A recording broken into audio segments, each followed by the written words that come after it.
Bem-vindos de volta ao canal Resumo dos Filmes. Hoje eu vou contar as histórias de 4 curta-metragens do canal Smosh, chamados Kiss Currency, X, World with No Lies e Happiness Glass. Alerta de spoilers a seguir. A história começa em uma tarde normal, quando uma menina, caminhando pelo bairro, nota uma barraca de pretzel por perto.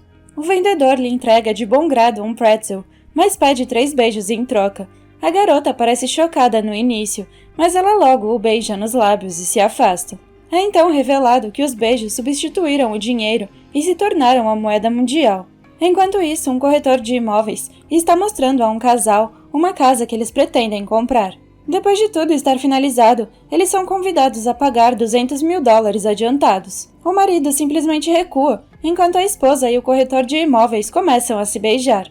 Eles continuam por cerca de 1 hora, mas só chegam até 1000 beijos. Em algum outro lugar, um cantor de rua é beijado por transeuntes aleatórios como sua gorjeta. Da mesma forma, um grupo de amigos no restaurante divide a conta, revezando para beijar a garçonete. Um chefe está distribuindo cheques de pagamento para os seus funcionários no final do mês, mas como cheques e bancos não funcionam neste mundo, ele tem que beijar uma centena de pessoas num só dia. Uma outra cena interessante pode ser vista lá fora em um beco, onde o traficante está trocando drogas por beijos. Eles até entram em uma discussão quando o cliente tenta encurtar o último beijo. De volta ao corretor e à mulher, os dois já perderam a conta dos beijos, mas ainda continuam. A garçonete também é banhada com beijos e recebe um selinho como gorjeta. De volta à garota do pretzel, ela gostou tanto do último que voltou para comprar outro. Mas desta vez o seu beijo é roubado por um ladrão, que foge com ele. Felizmente, um policial pega o homem antes de escapar e curte com ele para recuperar os beijos roubados. A segunda história é sobre um homem chamado Hatsuno, que acorda com um X na testa. Inicialmente, ele pensa que é uma brincadeira e tenta remover com água, mas a marca não desaparece. Ele pede à esposa que a retire, mas para sua surpresa ela não vê a marca. Então, ele esconde a testa com um lenço e vai para o trabalho. A certa altura, sua assistente pergunta se ele está com dor de cabeça e é informado sobre a marca. Mas, assim como a esposa de Hatsuno, ela também não vê nada. Isto o faz perceber que somente ele vê a marca, o que significa que não precisa se preocupar com o que as pessoas vão pensar. Mesmo assim, ele continua preocupado com a súbita aparência anormal. A esposa de Hatsuno percebe que ele está estressado com alguma coisa e pede que ele vá ao médico. Hatsuno segue o conselho, mas o médico também não vê nada de errado com ele.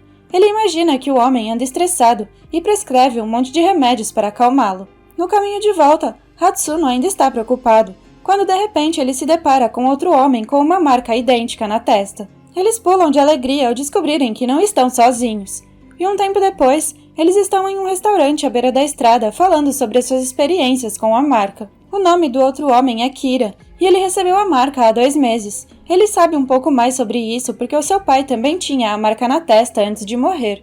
Kira pensa que a marca significa que eles estão prestes a morrer em poucos dias, mas Hatsuno não acredita neles. Eles trocam telefone e decidem manter contato caso descubram mais alguma coisa sobre as marcas. Um dia, Hatsuno está assistindo TV quando vê as notícias sobre uma pessoa morta.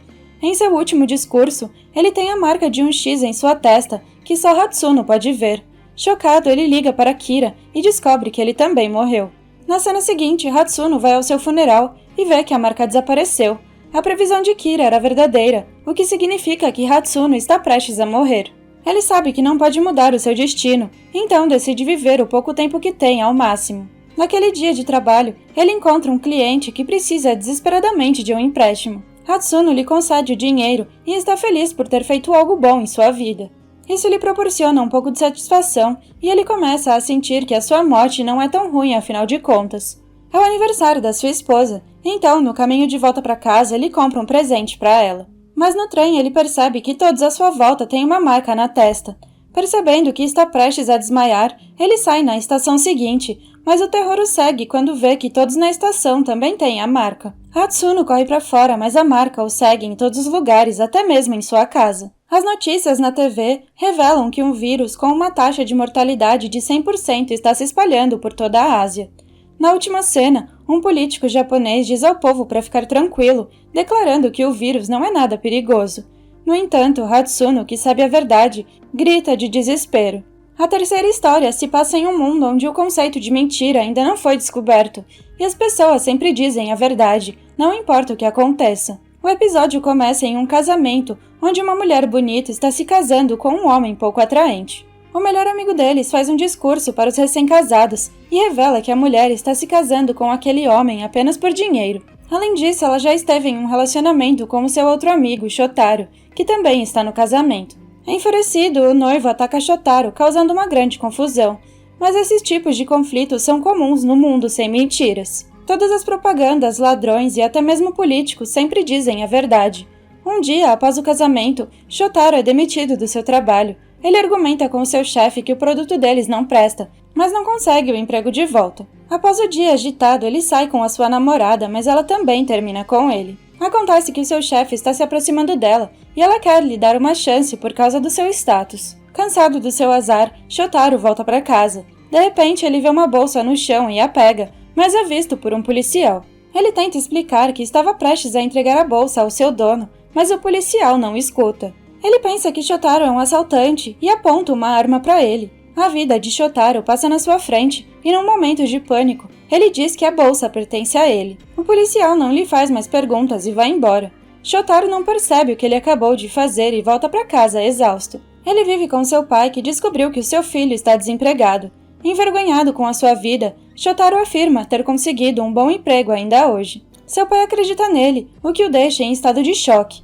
Na cena seguinte, ele encontra amigos e conta a eles a sua nova descoberta. Inicialmente, eles não compreendem o conceito de mentira, mas Shotaro os ensina usando alguns exemplos. Ao final de uma hora, eles começam a mentir por diversão, só porque podem, e até vão a restaurantes comer de graça, alegando que já pagaram. Depois de se divertir por mais alguns dias, Shotaro sugere que eles usem o seu talento para ganhar dinheiro. Ele pega 2 garrafas de água e declara que a água vai dar felicidade às pessoas. Os amigos começam uma empresa de água feliz, e as pessoas compram por causa do slogan atraente, pensando que a água realmente vai fazê-los felizes. Em apenas um mês, o trio se transforma em milionários. Shotaro compra uma mansão para o seu pai, mas no dia da mudança ele recebe uma ligação dos seus amigos. A sede deles foi invadida pelos seus clientes insatisfeitos, reclamando que a água não lhes trouxe felicidade. Para se livrar deste problema, Shotaro alega que os efeitos da água serão vistos de 3 a 5 anos. Então a multidão se dispersa, mas uma menina chamada Yuki não se mexe. Sua mãe sofreu de uma doença terminal e morreu, e ela culpa Shotaro por isso, porque sua água havia lhe dado esperança que ela ia melhorar e assim ter felicidade. Ele se sente horrível pela menina, mas ela vai embora antes que diga qualquer coisa. Depois disso, os amigos se sentam e decidem parar de produzir a água falsa. Então vemos Shotaro visitando a casa de Yuki, onde sua avó revela o quanto a garotinha sofreu por causa da água falsa. Shotaro encontra Yuki e mente para ela pela última vez. Ele lhe diz que a sua mãe falou com ele antes da sua morte e diz que ela amava muito a sua filha. Mesmo quando ela morresse, ela a vigiaria de longe. Yuki sente o seu coração se acalmar e agradece a ele por informá-la da mensagem. Em seguida, Shotaro se entrega, contando à polícia sobre a sua descoberta. Então o mundo muda por causa dele e as propagandas não são mais verdadeiras. Os políticos e os ladrões escapam com tudo, mas as brigas e conflitos também diminuem drasticamente. Na última cena, Shotaro sai da prisão e se reúne com seus amigos, na esperança de começar uma nova vida. A última história envolve um japonês chamado Ryota, que nunca teve uma namorada ou qualquer sucesso na vida. Certa manhã, ele acorda com uma caixa na sua porta da frente. Ele não se lembra de ter pedido nada, mas fica curioso sobre o seu conteúdo. Ele a abre com cuidado, mas é desiludido com um par de óculos lá dentro. Então a cena retorna ao dia anterior. Ryota estava passando por uma espiral mental por causa da sua vida amorosa inexistente e do seu péssimo trabalho. Ontem à noite ele bebeu várias latas de álcool antes de marcar um date com uma bela garota chamada Misa, em um site de encontros. Hoje é o dia em que eles devem se encontrar e Ryota decide elevar o seu estilo com os óculos. Mas ao usá-los ele percebe imediatamente que ele não é normal. A caixa assegura a qualquer cliente que os usa um caminho para a felicidade. Eles acabam sendo óculos inteligentes que varrem as pessoas e situações para Ryota e lhe dizem exatamente o que ele deve dizer ou fazer. Ryota é cético, mas decide tentar mesmo assim. No início, ele leva algum tempo para se acostumar com eles, mas logo os acha úteis. Os óculos contam calorias e lhe dizem quando ele deve comer. Eles também dizem qual é o caminho mais curto para o seu destino e em qual velocidade ele deve andar. Mas eles são muito mais úteis quando ele finalmente encontra sua acompanhante Misa. Enquanto o casal se cumprimenta, os óculos escaneiam as mídias sociais de Misa e descobrem o seu interesse pela arte e por museus. Usando o conselho dos óculos, Ryota sugere que eles vão a um museu para um encontro. Misa está feliz por ter encontrado um homem com o mesmo interesse que ela. Ela pergunta com entusiasmo o que ele pensa sobre a arte, e Ryota congela, porque ele não entende nada de arte e rapidamente pede ajuda aos óculos. Então o óculos mostra um livro e lhe pede para ler algumas linhas. Misa fica completamente impressionada com o conhecimento que Ryota possui. Depois eles vão a um restaurante para jantar, onde Ryota segue as boas maneiras graças ao seu novo mentor. Então, de repente, um homem fica inconsciente e deixa de respirar devido a um problema respiratório. Todos entram em pânico, mas ninguém sabe como ajudá-lo. Então Ryota vai ajudar e faz massagem cardíaca com a ajuda dos óculos. Alguns minutos depois, o homem é salvo e Misa fica encantada com a gentileza e a coragem de Ryota. No caminho de volta para casa, ela o convida para sair em um segundo encontro. A partir deste dia, Ryota não tira os óculos por um segundo da sua vida. Ele se torna completamente dependente dele, pedindo opiniões desde a compra das suas roupas até a escolha do que ele quer comer naquele dia. Ele também se sai muito bem no trabalho, pois os óculos lhe dizem exatamente o que ele deve dizer para impressionar o seu chefe. Por fim, Ryota é promovido a gerente da sua filial. Após apenas um mês na posse dos óculos, a vida de Ryota virou de cabeça para baixo. Uma tarde, ele leva Misa para sua casa, pensando em pedi-la em casamento. Os óculos até lhe fornecem o roteiro que vai impressioná-la o suficiente para que ela diga sim. Mas justamente quando ele começa a ler, os óculos ficam sem bateria e ele tem que inventar uma desculpa. Ele sai para comprar um bolo para ambos, mas na sua ausência, Misa descobre o dispositivo e lê todo o roteiro do pedido de casamento. Ryota retorna um pouco mais tarde e tenta continuar o pedido. Então, Misa evita que ele se envergonhe ainda mais, revelando o que sabe sobre os óculos. Ryota explica que ele é péssimo em relacionamentos e é por isso que ele aceitou a ajuda, mas Misa não quer ouvir nenhuma explicação.